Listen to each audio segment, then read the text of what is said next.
గోదావరిలో రెగ్యులర్గా చేసుకునే కర్రీస్లో ఈ కర్రీ ఒకటి. ఇది పెసరపప్పు వడియాల కూర అనమాట. చేసింది పప్పుతోటైనా కానీ నాన్ వెజ్లా ఉంటుంది. చాలా టేస్టీగా ఉంటుందన్నమాట కర్రీ. ప్రాసెస్లోకి వెళ్ళిపోతే ముందుగా మనకు కావాల్సిన వడియాలు తీసుకుని నూనెలో మంచిగా వేయించుకోవాలి. గోల్డెన్ బ్రౌన్ కలర్ వచ్చేంత వరకు వేయించుకుని ఈ వడియాలన్నింటినీ తీసుకుని వేరే బౌల్లో వేసుకుని అదే ప్యాన్లో గుడ్లు కూడా వేసుకుని మంచిగా ఫ్రై చేసుకోవాలన్నమాట. ఫ్రై చేసుకుని ఒక బౌల్లో తీసుకుని పక్కన పెట్టేసుకోండి.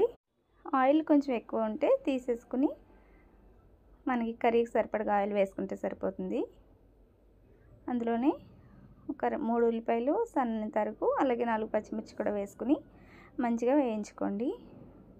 ఇది వేగుతున్నప్పుడు దీంట్లోకి 1 స్పూన్ వరకు అల్లం వెల్లుల్లి పేస్టు, అలాగే రుచికి సరిపడగా ఉప్పు, ఒక 2 టమాటాలు చిన్న ముక్కలు కూడా కోసుకొని వేసేసుకుని మగ్గనివ్వండి.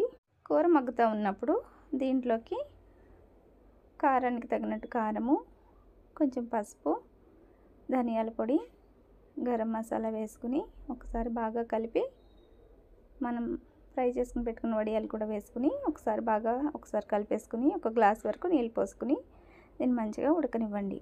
నీళ్ళు ఎక్కువ వేసేస్తే వడియాలు చెదురైపోతాయని గుర్తుపెట్టుకోండి. దీంట్లోకి మనం ఫ్రై చేసుకుని పెట్టుకున్న ఎగ్స్ కూడా వేసుకుని ఒక సిమ్లో పెట్టుకుని 5 మినిట్స్ అలా ఉడకనిస్తే మన కర్రీ రెడీ అయిపోతుంది. లాస్ట్లో కొత్తిమీరతో గార్నిష్ చేసుకుని వేడివేడి అన్నంతోటైనా చపాతీతోటైనా సర్వ్ చేసుకుని చాలా బాగుంటుంది. వీడియో నచ్చితే లైక్ చేయండి, షేర్ చేయండి, సబ్స్క్రైబ్ చేయడం మర్చిపోకండి. Thanks for watching.